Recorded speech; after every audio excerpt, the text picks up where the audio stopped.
Aujourd'hui, on a rendez-vous pour parler des GAFA. Alors, c'est quoi les GAFA? Ça aurait pu être le nom d'une tribu dans Koh-Lanta, mais c'est pas ça. Enfin, c'est une tribu, mais qui gagne tous les jours l'épreuve de confort.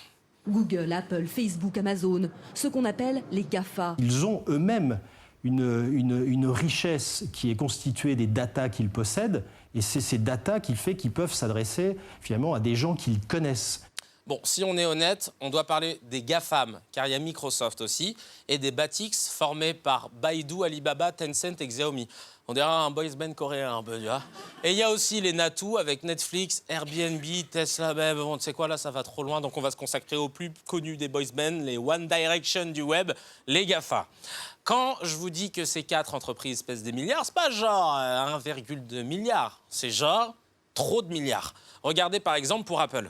On a maintenant un Apple qui vaut plus de 900 milliards de capitalisation boursière. On n'avait jamais vu ça dans l'histoire de la bourse. Il y a un de nos experts cette semaine qui nous a dit mais Apple, c'est presque plus un fabricant de téléphone, c'est une boîte d'asset management. Attendez, il y a eu un rire là, non? On peut remettre le passage pour qu'on rigole tous? Je sais pas. Il y a un de nos experts cette semaine qui nous a dit mais Apple, c'est presque plus un fabricant de téléphone, c'est une boîte d'asset management. Ah ok, non mais alors, non parce qu'en fait pour ceux qui n'ont pas compris, une boîte d'asset management, elle fait de la gestion d'actifs, sous-entendu d'actifs financiers, qui consiste à gérer les capitaux détenus en propre ou confiés par un autre investisseur dans le respect des contraintes réglementaires et contractuelles. C'est ça la vanne. C'est pour ça que c'est marrant, tu vois. Il est bon, hein, il est très très fort. Aujourd'hui, les GAFA pèsent plus de 4 000 milliards de capitalisation boursière. C'est le double du montant de la dette publique française ou le montant du futur transfert de Jésus-Christ au PSG. Non les gars, on a besoin d'un miracle pour la Ligue des Champions, là, on n'a pas le choix. Hein. Bon, qu'ils fassent de l'argent, tant mieux. Mais normalement, plus il y a de l'argent, plus c'est cool pour les impôts. Tous ont créé des filiales en Irlande, au Luxembourg et aux Pays-Bas, des pays où la fiscalité est particulièrement avantageuse. Ils y déclarent leurs bénéfices pour payer le moins d'impôts possible. Un procédé parfaitement légal et un manque à gagner d'1,3 milliard d'euros pour la France, soit l'équivalent du budget du ministère de la Santé. Mais les gars, c'est pas du jeu en fait. Quand on gagne de l'oseille, on ordonne un peu quoi. Et nous faites pas croire que tout le budget passe dans les fringues de Mark Zuckerberg. Hein. Le patron de Facebook, à mon avis, le mec a fait un pari avec des potes un soir où il était bourré, genre les mecs, si un jour je deviens milliardaire avec mon site sur la tête de ma mère, je change plus de fringues. Ce montage financier, les experts appellent ça le double irlandais ou sandwich hollandais, ou en gastronomie, c'est ce qu'on appelle une bonne grosse carotte. Acte 1. Les bénéfices réalisés par Google en Europe remontent en Irlande, dans une première société. Vous voyez, là, l'argent est centralisé. Acte 2. Cet argent part ensuite en Hollande, qui ne taxe pas ses gains. L'argent est lavé, pas d'impôt. Et acte 3. L'argent retourne en Irlande, dans une autre société qui, elle, est jumelée avec les Bermudes, un paradis fiscal. L'argent est expédié. Et avec cette technique, Google a transféré 16 milliards d'euros dans le paradis fiscal des Bermudes pour éviter de payer des impôts. Putain, moi, j'oublie de déclarer 15 euros, il m'envoie le GIGN, quoi. Et quand tu demandes, par exemple, au patron de Microsoft France, Carlo Purasanta, ce qu'il pense de tout ça, il s'en bat les couilles. Quand on dit que l'Europe n'arrive pas à taxer, c'est pas vraiment vrai, parce qu'on paye des impôts en Europe hein, depuis toujours. Mais peu. C'est pas forcément vrai que c'est peu, parce que c'est quand même beaucoup. Combien? C'est pas une question de détail. On dirait un peu la défense d'un mec infidèle, tu sais. Tu m'as trompé combien de fois? C'est pas une question de détail. Hein. Regardez la suite. On paye beaucoup d'impôts dans tous les pays dans lesquels on travaille. Et d'ailleurs, ce qui est important à savoir, c'est qu'en France, on a changé de méthode. La deuxième carotte classique du mec infidèle, j'ai changé. Vraiment, j'ai changé. Bon, allez, explique-nous pourquoi t'as changé. Notre business model change. Donc, avant, c'était beaucoup de licences, c'est surtout des licences. Maintenant, c'est surtout des services cloud. Donc, pour ces raisons-là, nous avons changé aussi de régime fiscal à partir de 2017. Et donc, en fait, voilà. Donc, il n'y a pas, pour Microsoft au moins, il n'y a pas vraiment de surprise, il n'y a pas vraiment de changement que nous allons avoir par rapport à notre régime fiscal. Le gars est bon. Très, très bon. On n'a rien compris. Il est trop fort. Alors, cette optimisation fiscale commence à agacer tout le monde, dont la commissaire européenne à la concurrence, Margrethe Vestager, qui reproche aux GAFA de détruire la démocratie. Même notre président Emmanuel Macron est ultra vénère. Mais attention, hein, c'est très très chaud. Nous ne pouvons pas accepter d'avoir des acteurs européens qui sont taxés et des acteurs internationaux qui ne le sont pas, des acteurs du numérique qui n'ont aucune taxe et qui viennent concurrencer des acteurs de l'économie traditionnelle qui, eux, la payent. Frère, j'ai dit au public que t'étais ultra vénère, c'est quoi ça là? Tu t'énerves comme un parent moderne, méthode Montessori, quoi. Non, les acteurs du numérique, je ne suis pas d'accord. Vous allez dans la chambre 15 minutes, le temps de réfléchir à votre attitude, s'il vous plaît. Alors, pour l'instant, il n'y a rien de définitif, mais la Commission européenne de Bruxelles va taxer les revenus des GAFA entre 2 et 5%. Alors tu dis, enfin, ça va faire rentrer des sous.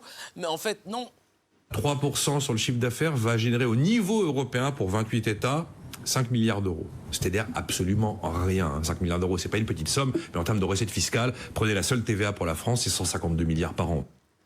Ah ouais, donc ça représente que dalle en vrai. Quelqu'un aurait une autre idée? Je propose que nous mettions en place une taxe sur les GAFA spéciale qui permettra de constituer une dotation universelle pour chacun d'entre nous de 50 000 € à l'âge de 18 ans. Non, mais attends, je me souviens de moi à 18 ans, le truc à pas faire, ça aurait été de me donner 50 000 €, quoi. Venez les gars, j'ai fait une piscine de chips, venez-nous. Alors, au-delà de ça, l'optimisation fiscale, c'est pas le seul problème que posent les GAFA. L'autre souci, c'est leur situation de quasi-monopole dans beaucoup de secteurs. Google représente plus de 90% des recherches sur Internet. Parce qu'on recherche beaucoup de choses sur Google, comme par exemple les paroles du générique d'Olive et Tom ou Bogdanov avant.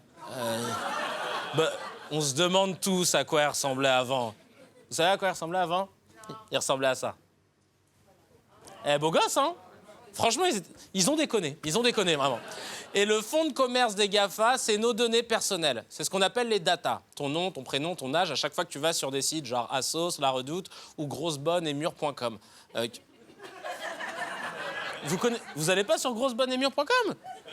Ils font les meilleures pommes et poires de la région, enfin, je comprends pas. Bref, peu importe le site, ils savent tout de toi et ça rapporte beaucoup. Tout l'argent de la pub part sur deux opérateurs, Google et Facebook. Pourquoi? Parce que ces deux géants américains ont énormément de données sur chacun d'entre nous. Et ils sont donc capables de proposer aux annonceurs des campagnes publicitaires massives et surtout très ciblées. Ces données, c'est la mine d'or de toutes les entreprises du web. La publicité en France est dominée de manière écrasante par les deux géants américains qui concentrent à eux seuls 78% des investissements des annonceurs. En gros, il n'y a que deux entreprises qui prennent quasi tout l'argent du marché publicitaire et qui ne payent pas d'impôts. Mais est-ce que ça crée de l'emploi au moins? À chiffre d'affaires égal, le e-commerce génère 5 fois moins d'emplois que la grande distribution. Dit autrement, Amazon a besoin de 5 fois moins de personnel que Carrefour pour réaliser une vente. Franchement, qu'ils se fassent de l'argent, ok, hein. Mais il faut que les pays européens se mettent d'accord pour uniformiser leurs impôts. Et ça, c'est quelque chose qui devra arriver jamais. En revanche, quand je regarde le parcours de ces milliardaires, je regrette de ne pas avoir eu une idée pour faire partie de l'équipe des GAFA, là, tu vois. Genre les GAFAC, on rajoute un petit K, tu vois. On a tous cherché une idée révolutionnaire, tu sais. Moi, j'ai plein de potes qui m'ont dit « Hey, Kev, j'ai une idée d'appli, ça va cartonner. » Alors qu'en vrai, c'était tout pété, tu vois. Tu sais quoi? J'aimerais d'ailleurs qu'on rende hommage aux applis les plus inutiles qui existent.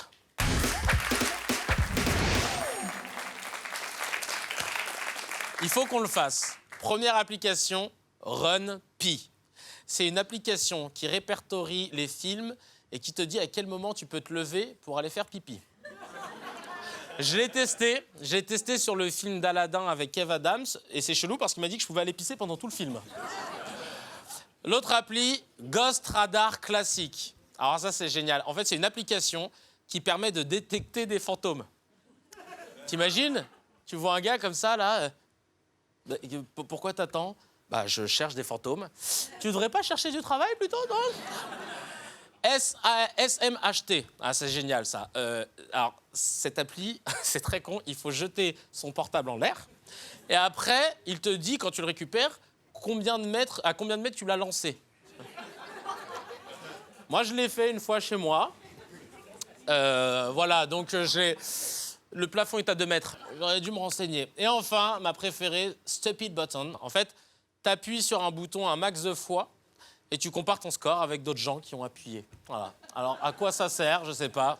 On a déjà le papier bulle pour s'occuper les doigts ou le bouton dans le dos. Donc, quoi ça? Vous faites pas ça, vous? Vous faites pas ça? Non, moi, je fais pas ça non plus. Hein.